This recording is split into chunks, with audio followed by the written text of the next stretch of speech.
Have you ever been completely shocked when someone you thought was a genuinely good person did something terrible? Or maybe you've heard a story about a known criminal who performed an incredible act of kindness.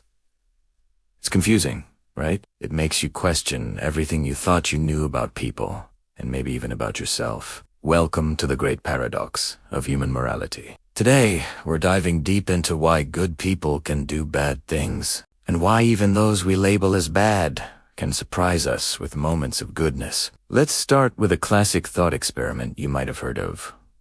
The trolley problem. A runaway trolley is about to hit 5 people tied to the track. You're standing next to a lever. If you pulled it, the trolley will switch to another track where only 1 person is tied up.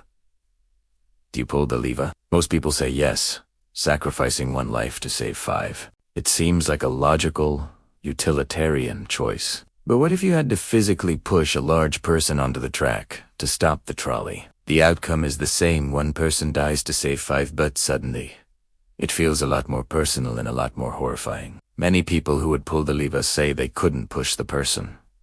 Why the change? This highlights a crucial point. Our moral decisions aren't just based on cold, hard logic. They're deeply influenced by our emotions, our proximity to the situation, and the social context we're in. This brings us to one of the most famous and unsettling experiments in psychology, the Stanford Prison Experiment. In 1971, psychologist Philip Zimbardo recruited a group of ordinary, healthy college students. He randomly assigned them to be either prisoners or guards in a simulated prison. These were good kids, with no history of violence or psychological issues. Yet, within just a couple of days, the situation spiraled out of control. The guards became increasingly authoritarian and abusive, while the prisoners became passive and emotionally distressed. The experiment, which was supposed to last 2 weeks, had to be shut down after only 6 days because it became too real and too dangerous. What does this tell us? It suggests that the situation we're in can have a massive influence on our behavior,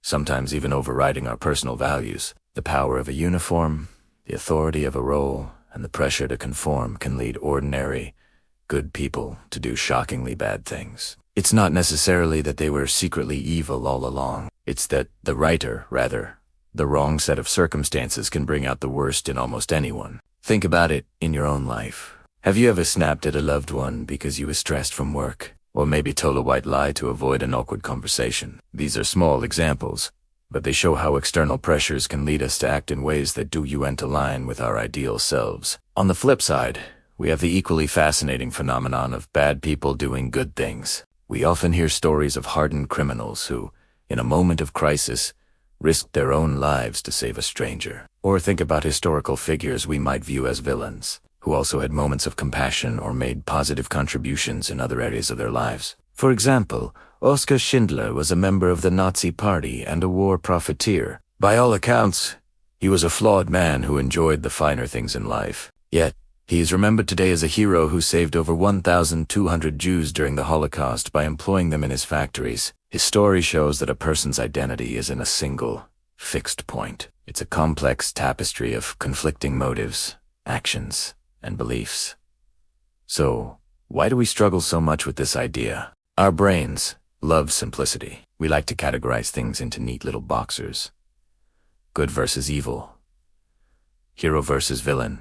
Wusa versus them. This is a mental shortcut called cognitive bias. It helps us navigate a complex world without having to analyze every single detail. It is easier to label someone as bad and dismiss them entirely than to grapple with the uncomfortable reality that they are a multifaceted human being, just like us. This is also why cancel culture can be so swift and unforgiving. Once someone does something wrong, we often write them off completely, ignoring any good they may have done before or any potential for them to learn and grow. But reality is messy. People are not characters in a movie. They are a jumble of contradictions. A loving father could be a ruthless businessman. A dedicated charity worker might have a secret gambling problem. This doesn't excuse their negative actions, but it does make them more ...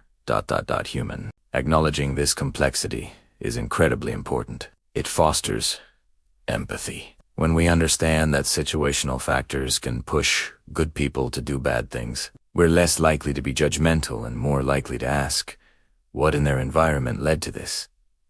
It also allows for the possibility of redemption. If we believe that people are not defined by their worst moments, then we can believe in their capacity to change. So, what does this mean for how we see ourselves? It means we have to be vigilant. It's not enough to just think of yourself as a good person. We have to actively work to create environments in our homes, our workplaces, and our communities that encourage our better angels. We need to be aware of the pressures and biases that can lead us astray. It also means we need to practice self-compassion. You will make mistakes. You will act in ways you're not proud of. The key is not to spiral into shame and decide you're a bad person. The key is to acknowledge the mistake, understand what led to it, learn from it, and try to do better next time. This idea that no one is purely good or evil is not an excuse for bad behavior. It's a call for a more nuanced and compassionate understanding of humanity. It's a reminder that everyone is fighting their own battle, influenced by a unique mix of biology, upbringing, and circumstance. The person who cuts you off in traffic might be rushing to the hospital. The seemingly perfect influencer online might be struggling with deep insecurities. And the person who has made terrible choices in the past might still be capable of incredible good. Ultimately, morality isn't a destination you arrive at. It's a continuous journey, a constant balancing act. Every day, we are faced with choices, big and small, that define who we are. Understanding the powerful influence of situations and our own internal biases can help us navigate that journey with a little more wisdom and a lot more grace for others and for ourselves. So the next time you're quick to judge someone, take a step back. Remember the Stanford Prison Experiment. Remember Oskar Schindler. Remember that behind every action is a complex human being, full of contradictions, just trying to make their way through the world. Thanks for watching and thinking through this with me today. It's a heavy topic, but an important one. If you found this interesting, please hit that like button and subscribe for more deep dives into the human experience. Let me know your thoughts in the comments below. Have you ever seen a good person do something bad, or vice versa? I'd love to hear your stories. See you next time.